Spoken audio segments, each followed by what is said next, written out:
Des milliers de personnes rassemblées à nouveau, place Tahrir, le cœur symbolique de la révolte anti-Moubarak. Mais cette fois, ils célèbrent la victoire écrasante d'Abdel Fattah al-Sisi.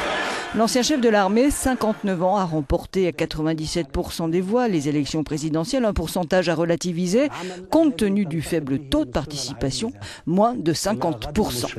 Le nouveau président fait maintenant face à des défis de taille avec 82 millions d'habitants et un PIB de 192 milliards d'euros. L'Égypte, troisième plus grande économie du monde arabe, voit son taux de chômage stagner au premier trimestre, un chômage qui touche principalement les jeunes. Et un quart de sa population vit en dessous du seuil de pauvreté.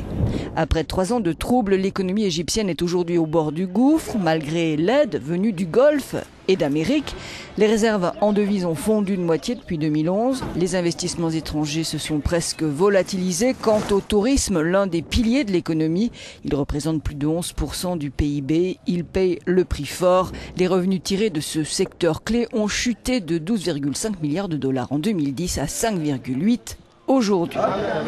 En outre, le pays est confronté à des coupures régulières d'électricité en raison de la hausse croissante de la consommation, 8% par an, et aussi des pénuries de carburant.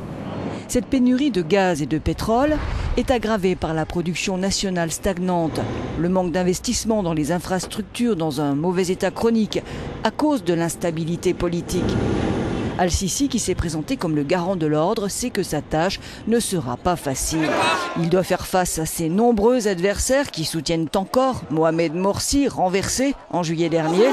Le nouveau président peut néanmoins compter sur l'énorme soif de stabilité des Égyptiens. Soif aussi de liberté et de justice sociale qu'ils réclamaient il y a 3 ans et qu'ils attendent toujours.